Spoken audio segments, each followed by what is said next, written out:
M Kumar mathematics classes.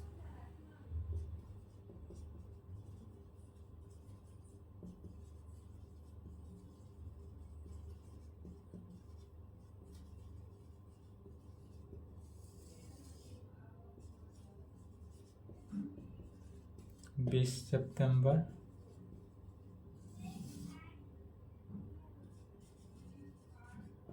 Class 12 lecture 2 क्या चल रहा था? कैलकुलस।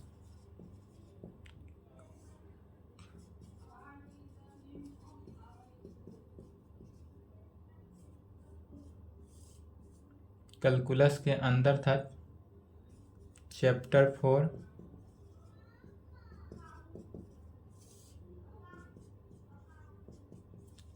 इंटीग्रेशन। चैप्टर 4 था इंटीग्रेशन, हिंदी में क्या कहते हैं? समाकलन।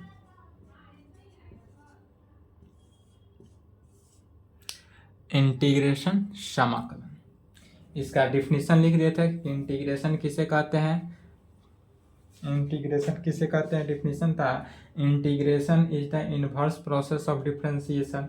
डिफरेंशिएशन का जो उल्टा प्रोसेस होता है, हिंदी में कहते हैं समाकलन, अवकलन का व्युत्क्रमानुपाती होता है। तो इसको हमने अच्छे तरीक़े से डिफाइन कर दिया था कि इंटीग्रेशन का साइन क्या होता है, इसको डिनोट किस चीज़ से किया जाता है। इंटीग्रेशन को इस प्रकार से डिनोट किया जाता है, इट इज डिनोटेड बाई, इस प्रकार। इंटीग्रेशन को ऑलवेज इस प्रकार से डिनोट करेंगे। सब हो गया था। चलिए अब इंटीग्रेशन जो है, इंटीग्रेशन दो टाइप से बटा हुआ है। इंटीग्रेशन में दो टाइप है। There are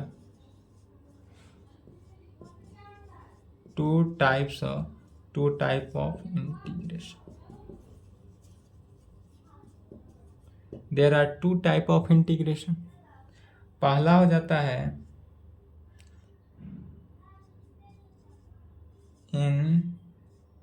इनडेफाइनाइट integration and finite integration.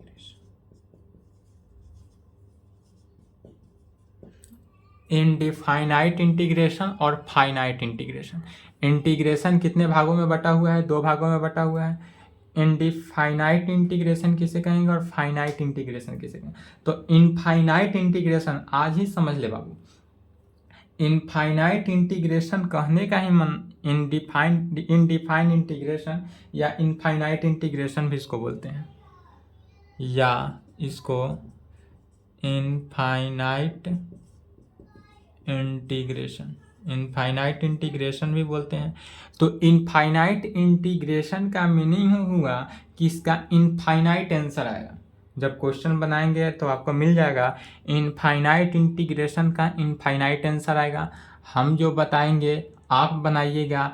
हो सकता है कि आपका आंसर नहीं मिले, मेरा आंसर नहीं मिले आपके साथ, आपका आंसर मेरे साथ नहीं मिले, चाहे मेरा आपका आंसर जो है कि बुक में जो दिया हुआ आंसर है उसके साथ नहीं मिले, तो उसके लिए घबराने की आवश्यकता नहीं है। ये नहीं है कि गलत होगा, वह भी आपका सही है, क्योंकि इनफाइनाइट इंटीग्रेशन का ही नाम होता है इनफाइनाइट इंटीग्रेशन, अर्थात इनफाइनाइट आंसर। इसका एक आंसर नहीं होता है, एक क्वेश्चन का अनंत आंसर हो जाएगा। एक क्वेश्चन जो है इनफाइनाइट इंटीग्रेशन का, एक क्वेश्चन जो सॉल्व करेंगे उसका अनंत आंसर होता है। अनंत आंसर किसके कारण होता है?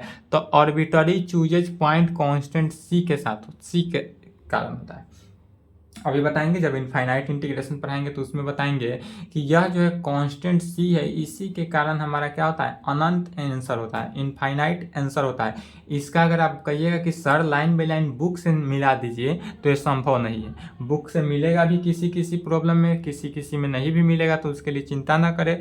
प्रोसेस सभी का सेम है। यह भी बताएंगे कि किस कारण चेंज होता है, कहाँ से प्रॉब्लम में आपको आंसर नहीं मिलेगा। लेकिन इनफाइनाइट इंटीग्रेशन का मतलब यही होता है कि इनफाइनाइट आंसर है आपका। अगर बुक से आंसर नहीं मिलता है, आप जो बनाए हैं मेरे अकॉर्डिंग आपको आंसर नहीं मिलता है, तो भी आपका सही है। लेकिन हाँ, वही अगर इनफाइनाइट इंटीग्रेशन की बात करें तो इनफाइनाइट इंटीग्रेशन में मेरा हो, आपका हो, बुक सभी का सभी आंसर एकदम मिलना चाहिए। फाइनाइट इंटीग्रेशन में फाइनाइट इंटीग्रेशन कहने का मीनिंग ही हुआ कि इसमें आंसर जो आएगा वह यूनिक आएगा, एक ही आंसर होगा। फाइनाइट इंटीग्रेशन में क्या होगा, एक ही आंसर आएगा, यूनिक आंसर आएगा, लेकिन इनफाइनाइट इंटीग्रेशन में इनफाइनाइट आंसर आएगा। फाइनाइट आंसर जो है फाइनाइट इंटीग्रेशन में क्या होगा, यूनिक आंसर आएगा, अर्थात एक ही आंसर आएगा। बट इनफाइनाइट इंटीग्रेशन जो है उसमें इनफाइनाइट आंसर आएगा।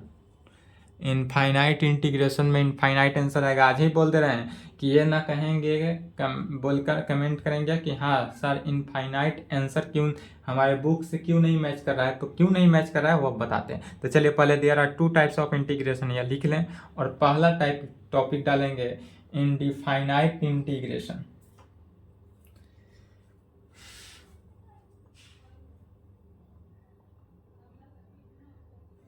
टॉपिक डालेंगे indefinite integration.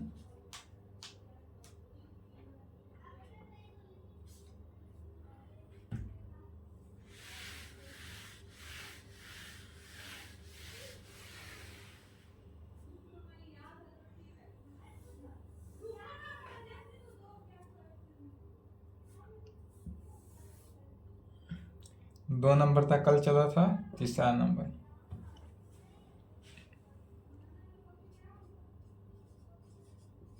Indefinite integration. Indefinite integration या इनडिफाइनाइट इंटीग्रेशन का एक और नाम होता है indefinite integral of a function. क्या नाम हुआ, indefinite integral of a function. कोई भी फंक्शन जो है, एनी फंक्शन का इनडिफाइनाइट इंटीग्रल होगा। Indefinite integral of a function, एक फंक्शन का इनडिफाइनाइट इंटीग्रल अनंत इंटीग्रेशन हो सकता है, अनंत समाकलन होगा, अनंत समाकलन होगा। तो यह अनंत समाकलन कैसे होगा, किस कारण से होगा, यह देखते हैं। यह लिख लिए, नहीं लिखे तो वीडियो रोक लें। चलिए पढ़ते हैं। इनफाइनाइट इंटीग्रेशन, इनडिफाइनाइट इंटीग्रेशन का है, indefinite integral of a function का है, या इनफाइनाइट इंटीग्रेशन का है, बात देखिए। कहेंगे वी नो डैट, चूंकि हम जानते हैं कि वी नो डैट का हिंदी होता है हम जानते हैं कि, तो क्या जानते हैं, तो हम यह जानते हैं कि जब किसी भी इफ माने यदि हम किसी भी फंक्शन का डिफरेंशिएशन करते हैं तो वह हमको एफ डैश एक्स में प्राप्त होता है। जब किसी भी फंक्शन को हम डिफरेंशिएट करते हैं तो वह एफ डैश एक्स में प्राप्त होता है, देन तब हम पुनः उस फंक्शन को यदि हम इंटीग्रेट करते हैं तो हमको पुनः वह पहले वाला फंक्शन ही प्राप्त होता है। यह तो कल बता दिए थे कि जब किसी फंक्शन को डिफरेंशिएट करते हैं तो एफ डैश एक्स आता है, और एफ डैश एक्स को जब इंटीग्रेट करते हैं तो पुनः एफ एक्स के इक्वल आ जाता है। ठीक है, तब कहेंगे अगेन, अब इसके आगे यहाँ से देखेंगे, for any arbitrary constant, for any arbitrary constant C. यदि हम यहाँ पर आर्बिट्ररी कांस्टेंट सी लेते हैं, आर्बिट्ररी कांस्टेंट सी लेकर चलते हैं, एनी आर्बिट्ररी कांस्टेंट क्या लेकर चल रहे हैं, सी। अब ध्यान रखें, साइड में लिख लेंगे, ये जो आर्बिट्ररी कांस्टेंट होता है, आर्बिट्ररी कांस्टेंट, यह क्या क्या हो सकता है, arbitrary constant A B C D E F G H I J K L, पूरा ए बी सी डी से कैपिटल भी लिख सकते हैं, स्मॉल भी ले सकते हैं, यह सब के सब आर्बिट्ररी कांस्टेंट ले सकते हैं। लॉगरिथमिक में भी लिखेंगे log a, log b, log c, ये सब ले सकते हैं। इनवर्स में भी लिख सकते हैं tan inverse a, sin inverse a, cos inverse a, ये सब भी आर्बिट्ररी कांस्टेंट में ले सकते हैं। तो आर्बिट्ररी कांस्टेंट में क्या क्या लेंगे समझ ले, या कि सभी टर्म से कोई भी आर्बिट्ररी कांस्टेंट हम ले सकते हैं। तो उस समय आर्बिट्ररी कांस्टेंट लेने के समय ना समझेंगे कि कब क्या लिया जा रहा है, वो क्वेश्चन के मुताबिक बताएंगे कि कब कौन सा क्वेश्चन आर्बिट्ररी कांस्टेंट कब क्या लेना है, ठीक है। या जब क्वेश्चन चलेगा प्रॉब्लम के समय बताया जाएगा कि कब कौन सा आर्बिट्ररी कांस्टेंट को चूज करना है, लेकिन इसमें से कोई भी आर्बिट्ररी कांस्टेंट ले सकते हैं। अधिकतर केस में आर्बिट्ररी कांस्टेंट क्या लेंगे, सी लेंगे। सी ही क्यों लेंगे, क्योंकि बुक में जो है आर्बिट्ररी कांस्टेंट ऑलवेज सी ही ज़्यादातर लिया गया है, ज़्यादातर सी ही लिया गया है। ये सब आर्बिट्ररी कांस्टेंट ही हैं, तो आर्बिट्ररी कांस्टेंट में दिक्कत ना हो। तो कहेंगे फॉर एनी आर्बिट्ररी कांस्टेंट सी। अब यदि हम अगेन एनी आर्बिट्ररी कांस्टेंट सी लेते हैं, तब हम देखते हैं कि जब आर्बिट्ररी कांस्टेंट सी ले लेते हैं तब हमारे पास फंक्शन एफ एक्स का डिफरेंशिएशन अब प्लस सी आर्बिट्ररी कांस्टेंट तो जुट रहा है। ध्यान से समझेंगे कि हमारे पास जो फंक्शन है एफ एक्स, इस फंक्शन में हम आर्बिट्ररी कांस्टेंट को जोड़ देते हैं और इसका जब हम डिफरेंशिएशन करते हैं तो क्या पाते हैं, अलग अलग डिफरेंशिएशन निकालते हैं। एफ एक्स का अलग निकालेंगे अब प्लस कांस्टेंट का अलग, एफ एक्स का डिफरेंशिएशन एफ डैश एक्स अब प्लस कांस्टेंट है, सी क्या है, कांस्टेंट है, और कांस्टेंट का डिफरेंशिएशन क्या जानते हैं, 0। तो यह किसके इक्वल आ जाता है, एफ डैश एक्स के इक्वल आता है। अर्थात यहाँ पर हम क्या जाने कि जब भी हम यदि d of d x function F x plus C is equal to f dash x, फिर यहाँ समझ लें यदि हम डायरेक्ट इसको इक्वेशन 1 ले लेना है, यदि हम किसी भी फंक्शन को डिफ्रेंशिएट करें तो वह एफ डैश एक्स आया, या उस फंक्शन के साथ अगर हमारे पास कोई आर्बिट्ररी कांस्टेंट भी अगर जुड़ा हुआ है तो आर्बिट्ररी कांस्टेंट भी प्लस है तो हमारा function of f dash x ही आ रहा है। तो हमको यह कैसे पता चलेगा कि इसमें फंक्शन के साथ कोई कांस्टेंट जुड़ा था या नहीं जुड़ा था, तो यह तो पता नहीं चलेगा। तब यही पता करने के लिए क्या करते हैं कि लॉग इंटीग्रेशन में, इनडिफाइनाइट इंटीग्रेशन में एनी आर्बिट्ररी कांस्टेंट को ऐड कर देते हैं। किसको ऐड करते हैं, एनी आर्बिट्ररी कांस्टेंट लिखा हुआ है, एनी मतलब क्या हुआ, कोई भी आर्बिट्ररी कांस्टेंट ले सकते हैं, या नहीं है कि सिर्फ सी ही लेना है, कोई भी आर्बिट्ररी कांस्टेंट लेंगे और आर्बिट्ररी कांस्टेंट के कारण ही आपका अलग अलग आंसर आता है। आंसर जो आने का अलग अलग कंडीशन है कि कहीं भी आपका आंसर नहीं मैच करेगा, वह कारण होता है आर्बिट्ररी कांस्टेंट का। आर्बिट्ररी कांस्टेंट के कारण ही आपका आंसर मैच नहीं करेगा, इसलिए आर्बिट्ररी कांस्टेंट को ही ध्यान में लेकर अलग अलग आंसर आएगा और सभी के सभी आंसर करेक्ट होता है, क्योंकि इसमें इनफाइनाइट आंसर आ सकता है। सी लिखे यहाँ पर, अगर फंक्शन के साथ सी लिखे तो एफ एक्स आएगा, सी के जगह पर के लिखे तो के में भी अलग आ गया आंसर, इसलिए इनफाइनाइट हो गया।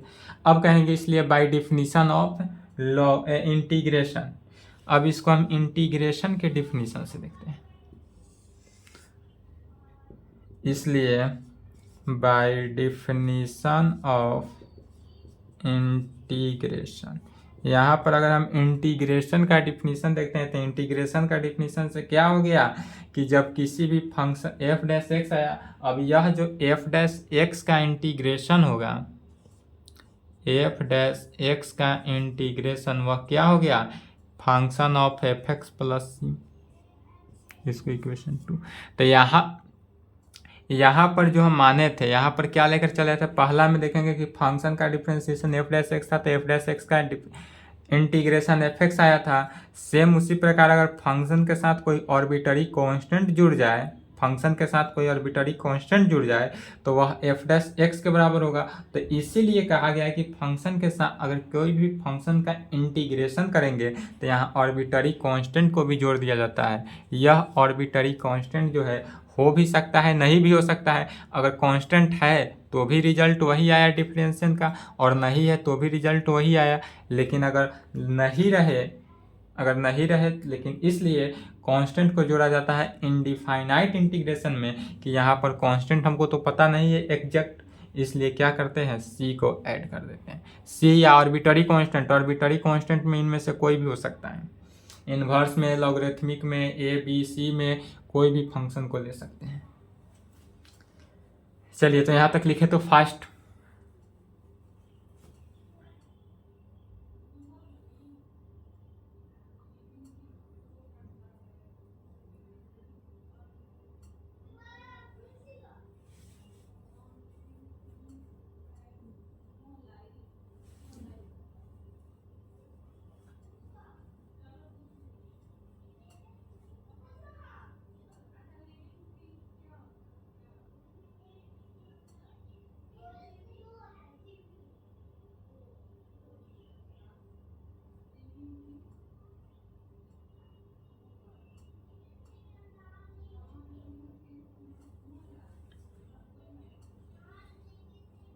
चलिए लिख लिए। अब इक्वेशन फर्स्ट और सेकेंड से देखते हैं। तो फ्रॉम फर्स्ट एंड सेकेंड से क्या है, दोनों का लेफ्ट हैंड साइड इक्वल है, तो लेफ्ट हैंड साइड इक्वल है तो राइट हैंड साइड इक्वल हो जाएगा। तो कहेंगे from first and second we get, from first and second we get, equation first और सेकेंड से हम क्या पाते हैं, तो function of f x, left दोनों का लेफ्ट हैंड साइड इक्वल है, अर्थात राइट हैंड साइड भी इक्वल है। तो function of f x and function of f x plus C जो है, and function of f x plus C are two integral of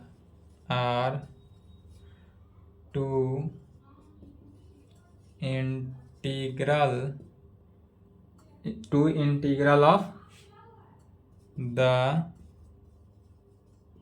same function f dash x। यहाँ पर क्या लिखे, function F x and F x plus C are two integral of the same function F dash X. यह F dash x का same integral function है। Again from two से, again from to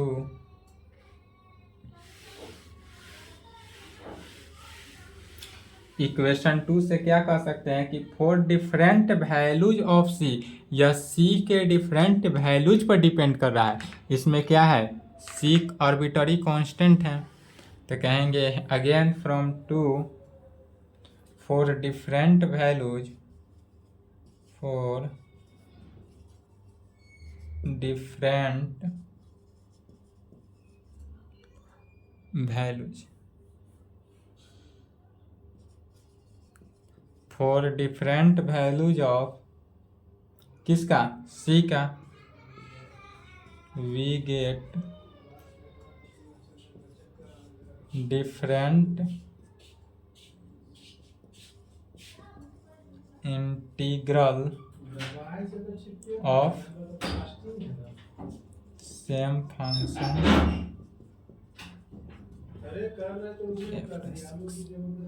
क्या कहेंगे, अगेन फ्रॉम सेकेंड से, equation second से, for different value C we get different integral of the same function. या arbitrary constant C के different values के कारण पूरे, हिंदी लिखना चाहेंगे तो लिख लें। समीकरण 2 से, समीकरण 2 से सी का आर्बिट्ररी कांस्टेंट, अचर सी के, आर्बिट्ररी कांस्टेंट सी के, आर्बिट्ररी कांस्टेंट सी के अलग अलग मान के लिए, अलग अलग मान के लिए समान फलन एफ डैश एक्स का समाकलन होता है। ठीक है, but values of c are infinite, यह जो सी का वैल्यू है वह क्या वैल्यू लेंगे, इनफाइनाइट वैल्यू है, तो इसलिए कहेंगे but values of c are infinite and hence we get infinite integral of same function f dash x, but values of c are infinite and hence we get infinite integral of same function f dash x के, यह जो function f dash x का है same function के कारण तब कह सकते हैं function F x plus C is called indefinite function F x plus C is called indefinite, क्या होगा, इंडिफाइनाइट कहें या जनरल केस में, जनरल भी कह सकते हैं। जनरल केस में क्या वैल्यू निकालना होता है, इनफाइनाइट इंटीग्रेशन ही करना होता है, किसी किसी केस में फाइनाइट आंसर आता है, अधिकतर यूज किसका है, इनफाइनाइट का ही है। तो इसलिए कह सकते हैं जनरल केस में in function F x is called infinite या general integral of function integral of function F dash x, integral of function F dash x and C is called integral constant या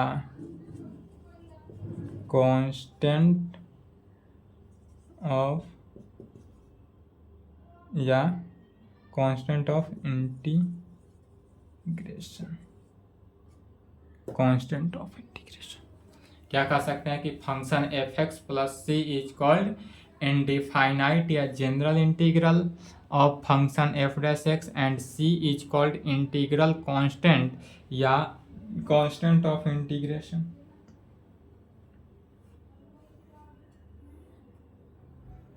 the function whose integral is to be found is called integrand. The function whose integral is to be found is called integrand. चलिए यहाँ तक लिखे, तो हिंदी में चाहे तो लिखें फलन एफ एक्स प्लस सी, फलन एफ एक्स प्लस सी अनंत समाकलन फंक्शन, अनंत समाकलन फलन एफ डैश एक्स का सी चर है, सी चर है जिसे इंटीग्रांड कहा जाता है।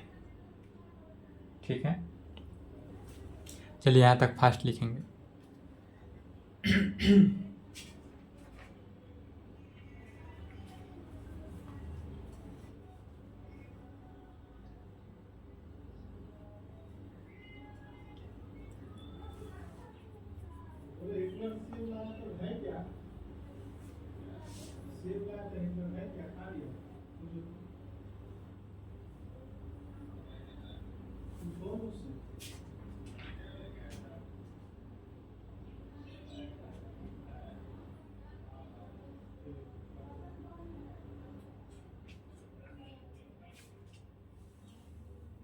चलिए लिख लिए, नहीं लिखे तो वीडियो रोक लेंगे,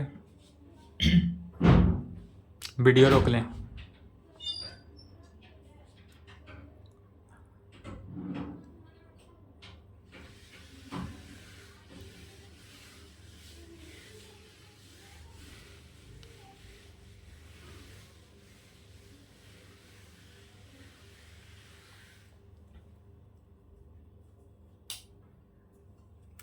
नोट में लिखेंगे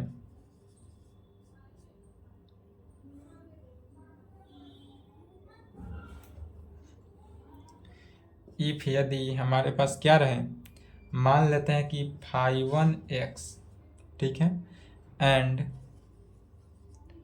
five two x are two integral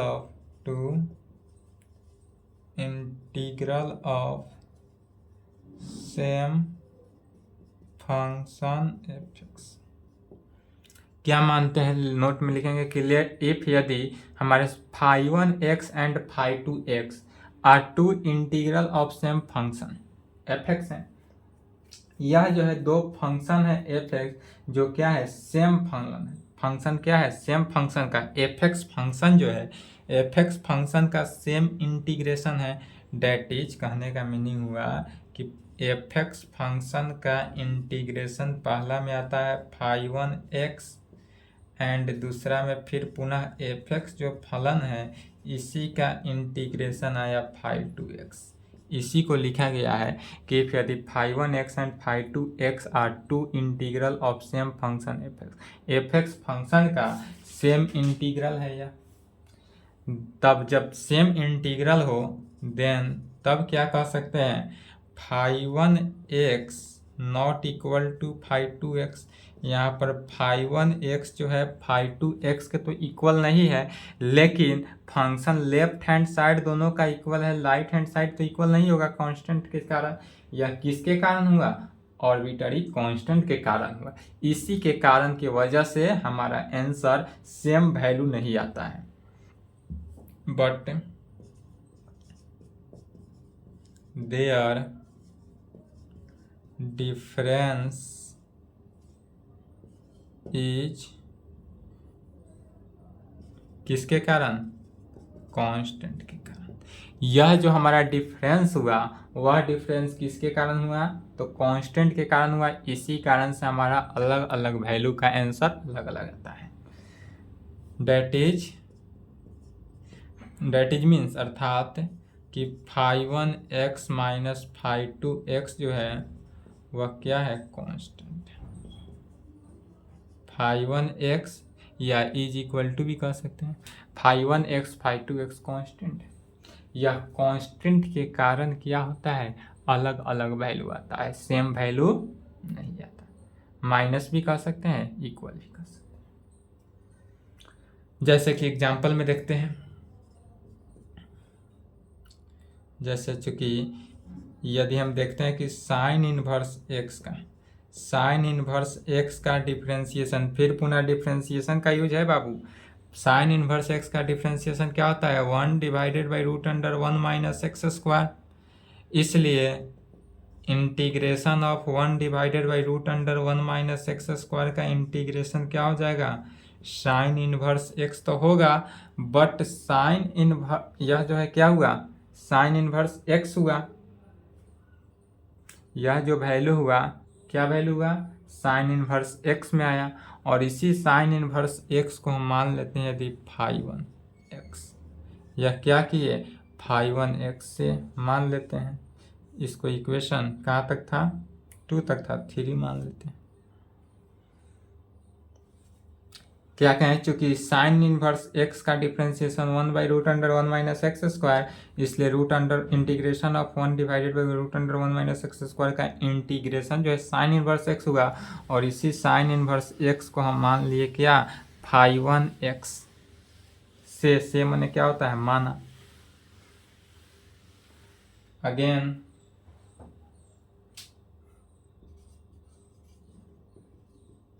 चूंकि कॉस इनवर्स एक्स का डिफ्रेंसिएशन हो जाता है -1 divided by root under 1 minus x square, इसलिए integration of -1 divided by root under 1 minus x square का इंटीग्रेशन क्या हो जाएगा, कॉस इनवर्स एक्स। और इसको हम 5/2x मान लेते हैं। इसको क्या किए, 5/2x से मान लेते हैं, इसको इक्वेशन 4 मानते हैं, 5/2x मानते हैं। तब कहेंगे from 3 and 4 we get from equation 3 and 4 we gate.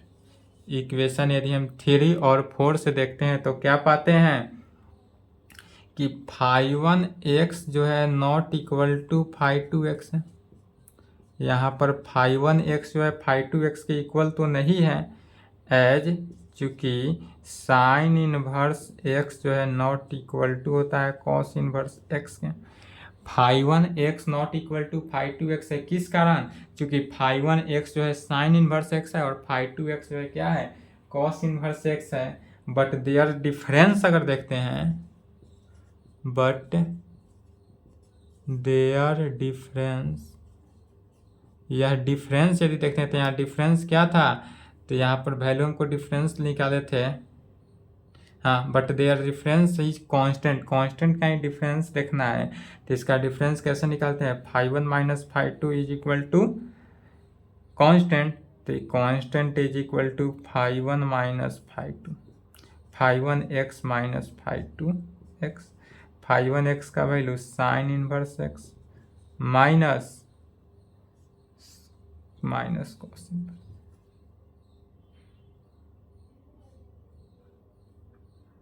Minus cos inverse x।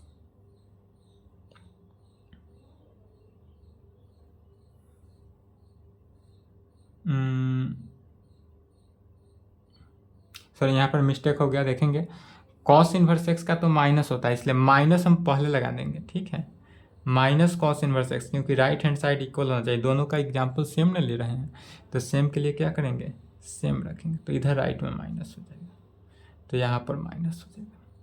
तो यहाँ पर क्या हो गया, is equal to sine inverse x plus cos inverse x, sine inverse x plus cos inverse x। फिर यहाँ पर क्या जाना है, इनवर्स ट्रिगोनोमेट्री फंक्शन, याद है कि भूल गए? 12th class inverse trigonometry function chapter 2 में पढ़ाए थे। Sine inverse x plus cos inverse x is equal to π/2। Formula होता है sine inverse x plus cos inverse x is equal to π/2, और यह क्या है, कांस्टेंट है। π/2 जो है वह क्या है, कांस्टेंट है। तो चलिए यहाँ तक लिखेंगे, और यहाँ तक जितने भी पढ़ाए कंप्लीट करेंगे। आज की क्लास को यहीं पे समाप्त करते हैं। इसके आगे जो है इंटीग्रेशन का फार्मूला देखना है कि इंटीग्रेशन का फार्मूला क्या होगा, कब कौन सा फार्मूला को अप्लाई करना है। तो यहाँ तक पहले आप कंप्लीट कर ले, ठीक है, यहाँ तक कंप्लीट कर ले, उसके आगे नेक्स्ट टॉपिक देखेंगे। जितने भी बताया जा रहा है सभी को देख लेंगे। अब यदि आपका आंसर डिफरेंट आया तो ये ना कहेंगे कि सर डिफरेंट आंसर आ रहा है, बुक से नहीं मिल रहा है। आज के क्लास जो है पूरे के पूरे 33 मिनट का क्लास चला। यह 33 मिनट का क्लास किस पर था, सिर्फ और सिर्फ ऑर्बिटरी कांस्टेंट पर ही था। इनफाइनाइट इंटीग्रेशन में इनफाइनाइट आंसर क्यों आता है, यही सिर्फ एक्सप्लेन किए हैं 33 मिनट। तो अब जब आंसर आएगा तो आंसर अलग अलग आएगा, तो वहाँ पर नहीं बताएंगे कि आंसर अलग अलग क्यों आ रहा है, क्योंकि यह 33 मिनट एक्सपेंड किए हैं तो सिर्फ और सिर्फ किसके कारण, डिफरेंट किए हैं, कांस्टेंट किए हैं। ऑर्बिटरी कांस्टेंट के कारण जो है हमारा वैल्यू डिफरेंट आता है। इसी को सिर्फ और सिर्फ एक्सप्लेन किया है कि ऑर्बिटरी कांस्टेंट है क्या, ऑर्बिटरी कांस्टेंट क्या क्या ले लेंगे या अभी लिख दिए हैं। अब कब क्या लेना है वह जब जौन सा प्रॉब्लम चलेगा उसी प्रॉब्लम के उसी क्वेश्चन के आधार पर ऑर्बिटरी कांस्टेंट को चूज किया जाएगा, ठीक है। तो ऑर्बिटरी कांस्टेंट क्या होता है, चूजन कांस्टेंट होता है। ऑर्बिटरी कांस्टेंट जो है वो चूजन कांस्टेंट है, कभी भी किसी को भी हम चूज कर सकते हैं। तो चलिए आज की क्लास को यहीं पे संपन्न करते हैं, यहाँ तक लिख ले, कंप्लीट कर ले। फिर नेक्स्ट क्लास में इंटीग्रेशन का फार्मूला लिखाएंगे। इंटीग्रेशन का फार्मूला अगर आपको समझने आए तो अच्छे तरीके से समझ में आ जाएगा। उसके लिए आप क्या करें, सर्वप्रथम डिफ्रेंसिएशन का फार्मूला याद कर लें, क्योंकि डिफ्रेंसिएशन का उल्टा हो जाएगा पूरा। देख रहे हैं, जैसे साइन इनवर्स एक्स का डिफ्रेंसिएशन 1/√1 माइनस एक्स स्क्वायर होता है, तो 1/√1 माइनस एक्स स्क्वायर का इंटीग्रेशन साइन इनवर्स एक्स होता है। बस यही अंतर है सिर्फ। चलिए यहाँ तक कंप्लीट करें। लिख लिए, नहीं लिखे तो वीडियो रोक के लिखेंगे।